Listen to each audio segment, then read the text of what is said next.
Poong Jesus Nazareno, awit at papuri alay namin sa'yo. Dinggin ang dalangin at pagsamo ng bayan mo.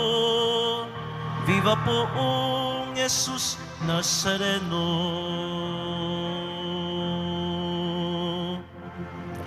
Sa ngalan ng Ama at ng Anak at ng Espiritu Santo. Amen. Sumainyo ang Panginoon. At sumayo rin. Aminin natin ang ating mga kasalanan upang tayo ay maging marapat gumanap sa banal na pagdiriwang. Panginoong Jesus, binigyan mo kami ng bagong buhay. Panginoon, kaawaan mo kami. Panginoon, kaawaan mo kami. Panginoong Jesus, pinapatawad mo ang aming mga kasalanan. Kristo, kaawaan mo kami. Kristo, kaawaan mo kami. Panginoong Jesus, binabahagi mo sa amin ang iyong katawan at dugo sa Eucharistia. Panginoon, kaawaan mo kami. Panginoon, kaawaan mo kami. Kaawaan tayo ng Diyos Amang makapangyarihan. Patawarin ang ating mga kasalanan at patnubayan tayo sa buhay na walang hanggan. Amen. Manalangin tayo. Ama naming makapangyarihan, sa pagdiriwang namin sa pagsilang sa kalangitan ng obispo na si San Buenaventura, umunlad nawa kami sa karunungan na itinuro niya upang matularan namin ang maalam niyang pag-ibig sa iyo sa pamamagitan ni Jesucristo kasama ng Espiritu Santo magpasawalang hanggan. Amen. Magsiupo muna ang lahat.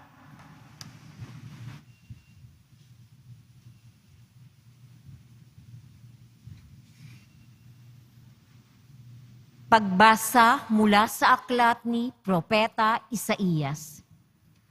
Noong mga araw na iyon, nagkasakit ng malubha si Ezekias, kaya siya'y dinalaw ni Isaías na anak ni Amos.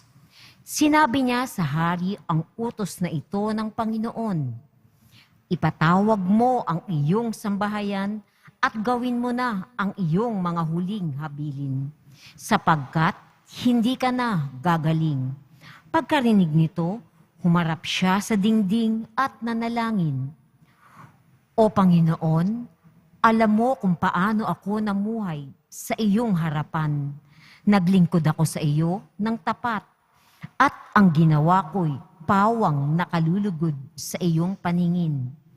Pagkatapos, nanangis siya ng malakas. Nagsalita uli ang Panginoon kay Isaías. Wika sa kanya, "Sabihin mo kay Ezekias ang sinasabi ng Panginoon, ang Diyos ng iyong ninunong si David. Nakita ko ang iyong pagluha at narinig ko ang iyong dalangin. Kaya 15 taong ka pang mabubuhay. Hindi lamang iyon, Ikaw at ang lungsod na ito'y hindi maaano, sapagkat ipagtatanggol ko kayo laban sa hari ng Assyria. Si Isaías ay nagpakuha ng pantapal na igos para sa bukol ni Ezekias. Gumaling naman ito at itinanong ni Ezekias, ano ang magiging palatandaan na ako'y maaari ng umakyat sa templo? Ito ang palatandaang ibibigay sa iyo ng Panginoon para patunayang tutup din niya ang kanyang pangako. Ang anino ng orasan sa palasyo ni Haring Akas ay pababalikin niya ng 10 guhit. At gayon nga ang nangyari. Ang salita ng Diyos. Salamat sa Diyos. Buhay ko'y iyong iniligtas, pag-iral ko'y walang wakas. Buhay ko'y iyong iniligtas, pag-iral ko'y walang wakas. Minsay nasabi kong, sa katanghalian ng buhay ko, ako'y papanaw. Sa daigdig ng patay, ako'y masasadlak upang manatili roong walang hanggan. Buhay ko'y iyong iniligtas, pag-iral ko'y walang wakas. At nasabi ko ring, di na makikita ang Panginoon at sinumang nabubuhay. Buhay ko'y iyong iniligtas, pag-iral ko'y walang wakas. Katulad ng toldang tirahan ng pastol, inalis sa akin ang aking tahanan. Ang abang buhay ko'y pinuputol mo na tulad ng tela sa isang habilan. Buhay ko'y iyong iniligtas, pag-iral ko'y walang wakas. O poon, ang mga nilikha ay nabubuhay dahilan sa iyo. Ako'y pagalingin at ang aking lakas sana'y ibalik mo. Buhay ko'y iyong iniligtas, pag-iral ko'y walang wakas. Magsitayo na po ang lahat.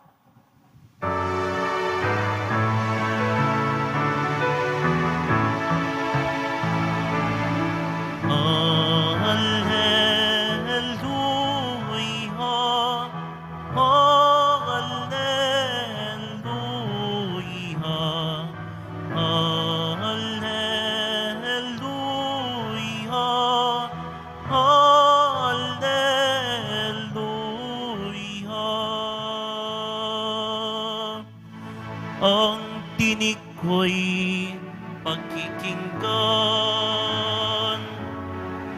ng kabilang sa aking kawan. Ako'y kanilang susundan.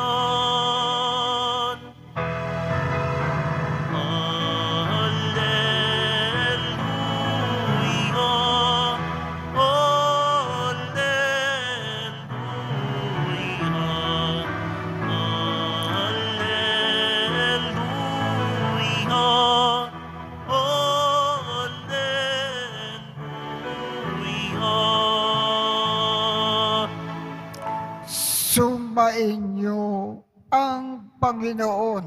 At sumayo rin Ang mabuting balita ng Panginoon ayon kay San Mateo. papuri sa iyo, Panginoon. Noong panahong iyon, isang araw ng pamamahinga, naparaan si Jesus sa triguhan. Nagutom ang kasama niyang mga alagad, kaya't nangitig sila ng ukay at kinain ang mga butil. Nang makita ito ng mga Pariseo, sinabi nila sa kanya, Tingnan mo ang ginagawa ng iyong mga alagad. Bawal iyan kung araw ng pamamahinga. Sumagot si Jesus, hindi ba ninyo nabasa ang ginawa ni David nang magutom siya at ang kanyang mga kasama? Pumasok siya sa bahay ng Diyos at kumain ng tinapay na handog sa Diyos at pinakain din niya ang kanyang mga kasama. Labag sa kautusan na kanin nila ang tinapay na iyon, sapagkat ang mga saserdote lamang ang may karapatan na kumain niyon. Hindi pa ba ninyo nababasa sa kautusan ni Moises na tuwing araw ng pamamahinga, lumalabag sa batas tungkol sa araw na ito ang mga saserdote sa templo? Gayunman, hindi nila ipinagkakasala iyon. Sinasabi ko sa inyo, naririto ang isang higit na dakila kaysa templo. Hindi sana ninyo hinatulan ang mga walang sala kung alam ninyo ang kahulugan ng mga salitang ito. Habag ang ibig ko, hindi akin. Sapagkat ang araw ng pamamahinga ay nasa ilalim ng kapangyarihan ng Anak ng Tao. Ang mabuting balita ng Panginoon. Pinupuri ka namin, Panginoong Jesucristo. Magsiupo muna lahat. Ano ba ang ibig ipaalam sa atin ng ating Panginoon sa pamamagitan po ng ating ebanghelyo ngayong umaga? Sa ating mga Kristiyano, mga Katoliko, ang araw ng pamamahinga ay araw ng linggo. Ano ang ibig ng ating Panginoon? Ginagawa natin sa araw ng linggo. Hindi lang nagsisimba, hindi lang namamahinga. Ang binibigyan ng diin ng ating Panginoon na dapat natin gawin sa araw ng linggo, tayo ay nagkakawang gawa, nag-aalay kapwa, tumutulong sa mga nangangailangan. Kaya dapat natin tandaan, sa araw ng linggo, inaasahan ng ating Panginoon na tayong mga Kristiyano, mga Katoliko, nagkakawang gawa, lagi tumutulong sa mga nangangailangan, laging nag-aalay kapwa. Yan ang ibig ipaalaala sa atin ng Panginoon sa pamamagitan po ng ating Ebanghelyo ngayong umaga.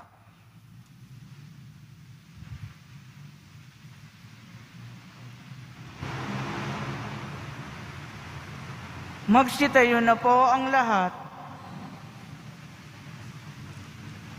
Minamahal kong mga kapatid, manalangin tayo sa pamamagitan ni Kristo at sambahin natin ang Ama na nasa langit sa ating pananampalataya, pag-ibig at mahabaging awa. Ang ating tugon, Panginoon ng awa, basbasan mo kami. Panginoon ng awa, basbasan mo kami. Ang mga Kristiyano saan man, naway hindi maging mga taong ang kilos ay legalismo at panlabas lamang, kundi maging mga taong may puso na ginagawa ang nararapat bilang mga anak ng Diyos. Manalangin tayo. Panginoon ng awa, basbasan mo kami. Ang mga bansa sa mundo, naway matutong gumalang at tumulong sa isa't isa at hindi maggamitan lamang, kundi makipag-ugnayan ayon sa katarungan at pagkakasundo. Manalangin tayo. Panginoon ng awa, basbasan mo kami. Ayon sa udyok ng habag ni Kristo, naway hindi natin hatulan ang mga nagkakamali, kundi bigyan pa sila ng bagong pagkakataon. Manalangin tayo. Panginoon ng awa, basbasan mo kami. Ang mga may sakit at mga nagdurusa, naway tumanggap ng tulong mula sa mga taong may kakayahan at pamamaraan na pag-aangin ang kanilang pinapasan. Manalangin tayo. Panginoon ng awa, basbasan mo kami. Ang mga yumao, naway mamahinga sa kalipunan ng mga banal sa piling ng Diyos. Manalangin tayo. Panginoon ng awa, basbasan mo kami. Panginoong Diyos, huwag mo kaming hingan ng anumang sakripisyo maliban sa tunay na pagbabalik loob, tapat na pananampalataya at paglilingkod na may pagmamahal. Bigyan mo kami ng lakas at dumito ka sa amin ngayon at magpasawalang hanggan. Amen. Magsiupo muna ang lahat.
Magsitayo na po ang lahat.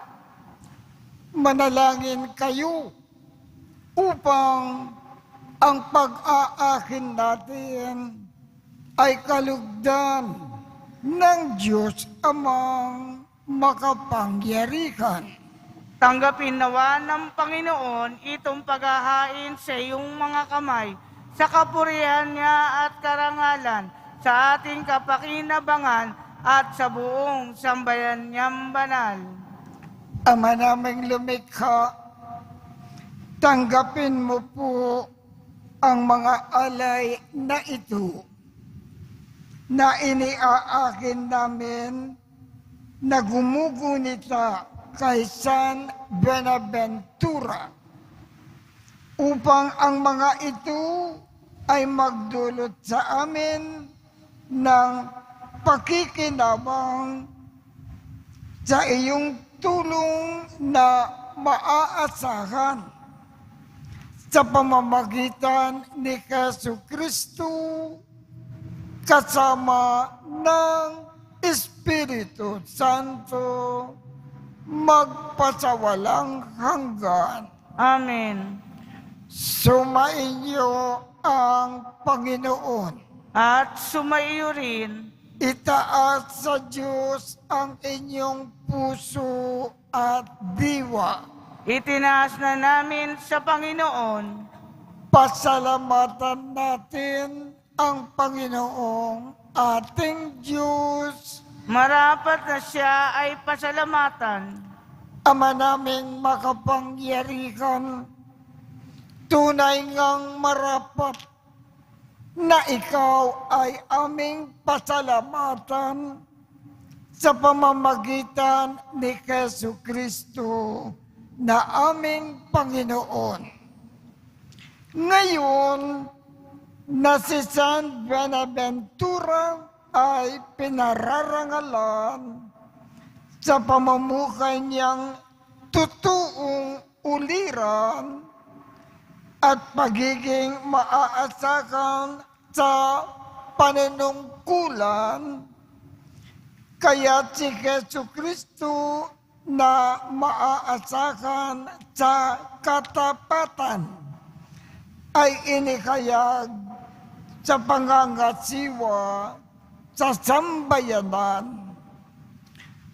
Ang malasakit ng mga ulirang tagapangasiwa noon ay nagpapatuloy magpahanggang ngayon sa mga panalangin na kanilang iniuukol kaisa ng sambayanan mo na dito ay nagtitipon. Kaya kaisa ng mga anghel na nagsisiawit ng papuri sa iyo nang walang kumpay sa kalangitan, kami ay nagbubunyi sa iyong kadakilaan.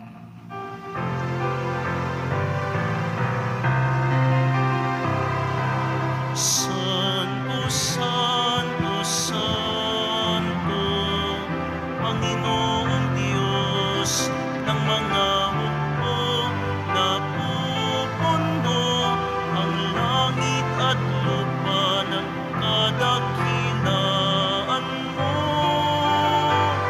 Hosana sa kaitaasan, pinagpala ang naparirito sa ngalan ng Panginoon. Hosana sa kaitaasan. Magsulod po ang lahat. Ama naming banal, ikaw ang bukal ng tanang kabanalan. Kaya sa pamamagitan ng iyong Espiritu, gawin mong banal ang mga kaloob na ito upang para sa amin ay maging katawan at dugo ng aming Panginoong Jesucristo. Bago niya pinagtiis ang kusang loob na maging handog, hinawakan niya ang tinapay, pinasalamatan kanya, pinaghati-hati niya iyon, iniabot sa kanyang mga alagad at sinabi, "Tanggapin ninyong lakat ito at kanin. Ito ang aking katawan na ikakandog para sa inyo."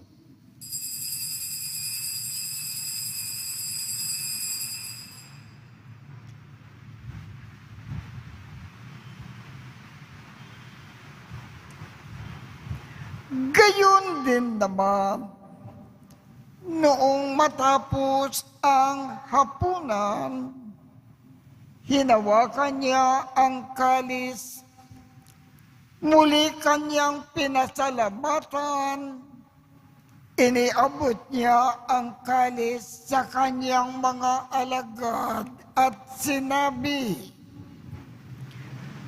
"Tanggapin ninyong lakat ito at inumin. Ito ang kalis ng aking dugo, ng bago at walang hanggang tipan. Ang aking dugo na ibubuhos para sa inyo at para sa lahat, sa ikapagpapatawad ng mga kasalanan. Gawin ninyo ito sa pag-alaala sa akin."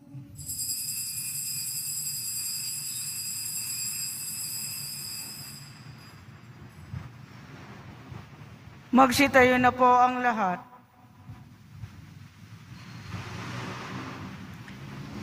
Ipagbunyi natin ang misteryo ng pananampalataya. Si Kristo'y namatay, si Kristo'y nabuhay, si Kristo'y babalik sa wakas ng panahon. Ama, ginagawa namin ngayon ang pag-aalala sa pagkamatay at muling pagkabuhay ng iyong anak.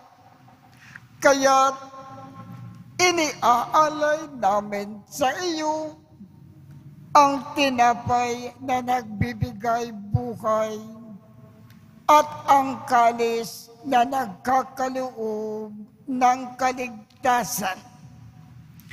Kami ay nagpapasalamat dahil kami ay iyong minarapat na tumayo sa harap mo para maglingkod sa iyo. Isinasamo namin kaming magsasalo-salo sa katawan at dugo ni Kristo ay mabuklod sa pagkakaisa sa pamamagitan ng Espiritu Santo. Ama, lingapin mo ang iyong simbahang laganap sa buong daigdig. Puspusin mo kami sa pag-ibig. Kaisa ni Francisco, aming Papa, Jose, aming Obispo, at ng Tanang Kaparian. Alalakanin mo rin ang mga kapatid naming nakimlay nang may pag-asa na sila ay muling mabubuhay. Gayon din ang lakat ng mga pumanaw. Kaawaan mo sila at patuloyin sa iyong kaliwanagan. kaawaan mo at pagindapatin kaming lahat na makasalo sa iyong buhay na walang wakas. Kaisa ng makal na Birhen Maria na ina ng Diyos, ng kabiyak ng puso niyang si San Jose, kaisa ng mga apostol at ng lahat ng mga banal na namukay dito sa daigdig ng kalugod-lugod sa iyo. Maipagdiwang nawa namin ang pagpupuri sa ikararangal mo sa pamamagitan ng iyong anak na aming Panginoong Jesucristo.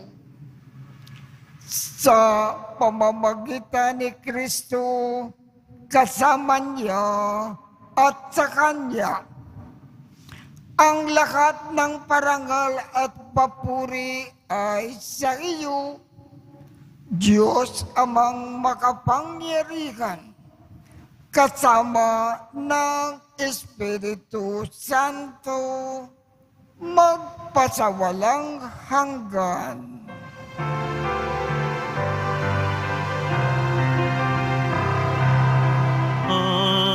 Amen. Amen. Amen.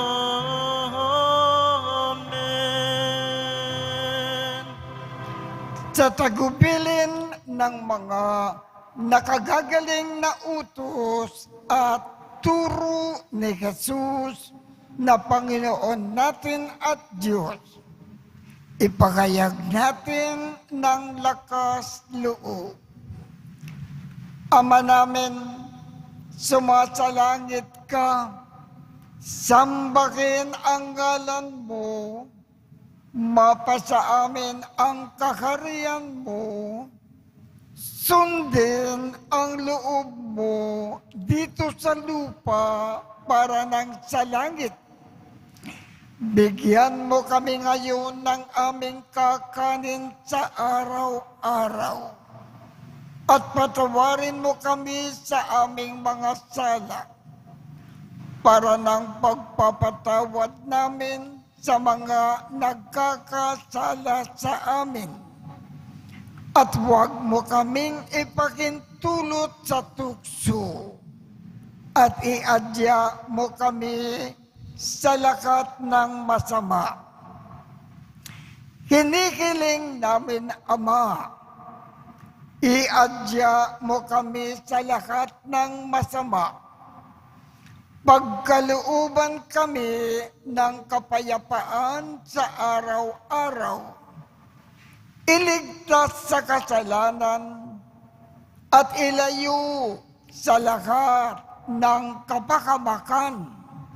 Samantalang aming pinananabikan ang dakilang araw ng pagpapakayag ng tagapagligtas namin si Jesucristo. Sapagkat iyo ang kaharian at ang kapangyarihan at ang kapurihan magpakailanman. Amen. Panginoong Jesucristo, sinabi mo sa iyong mga apostol, kapayapaan ang iniiwan ko sa inyo. Ang aking kapayapaan ang ibinibigay ko sa inyo. Tungkayan mo ang aming pananampalataya at huwag ang aming mga pagkakasala. Pagkalooban mo kami ng kapayapaan at pagkakaisa ayon sa iyong kalooban, kasama ng Espiritu Santo, magpasawalang hanggan.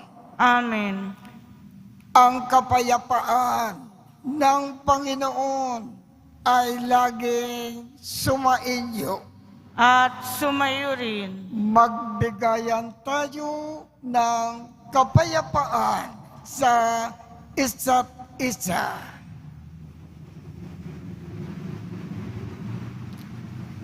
Kordero ng Diyos na nag-aalis ng mga kasalanan ng sanlibutan, maawa ka sa amin. Kordero ng Diyos na nag-aalis ng mga kasalanan ng sanlibutan, maawa ka sa amin. Kordero ng Diyos na nag-aalis ng mga kasalanan ng sanlibutan, ipagkaloob mo sa amin ang kapayapaan. Magsulod po ang lahat. Ito ang kordero ng Diyos. Ito ang nag-aalis ng mga kasalanan ng sanlibutan. Mapalad ang mga inaanyayahan sa kanyang piging. Panginoon, hindi ako karapat-dapat na magpatuloy sa iyo, ngunit sa isang salita mo lamang ay gagaling na ako.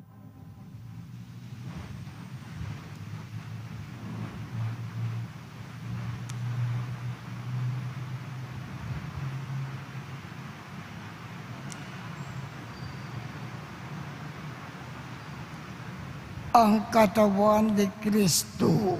Amen.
Ama naming mapagmahal, kami sa katawan at dugo ni Kristo nagsipakinabang ay dumadalangin na magkamit ng tiyak na kaligtasan na aming ginanaganap ng buong katapatan sa pamamagitan ni Jesu Kristo, kasama ng Espiritu Santo, magpasawalang hanggan. Amen. Sumainyo ang Panginoon. At sumayo rin.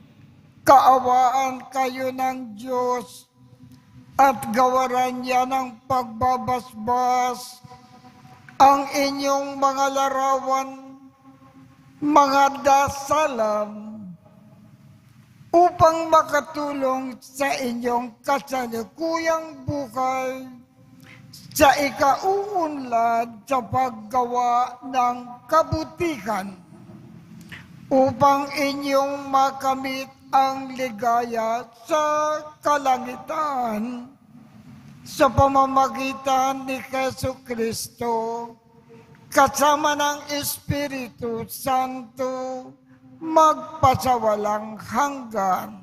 Amen.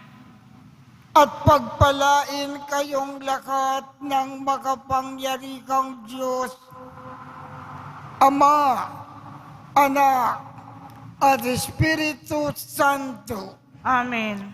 Tapos na po ang misa, humayo tayong mapayapa. Salamat sa Diyos.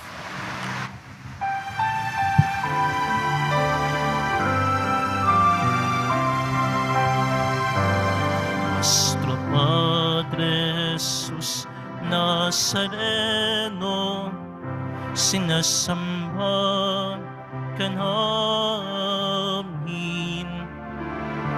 pinipinto ka namin, aral mo ang aming buhay at kaligtasan. Nuestro Padre Jesus Nazareno, iligtas mo kami sa kasalanan. Ang krus mong kinamatayan ay sagisag ng aming kaligtasan. Nuestro Padre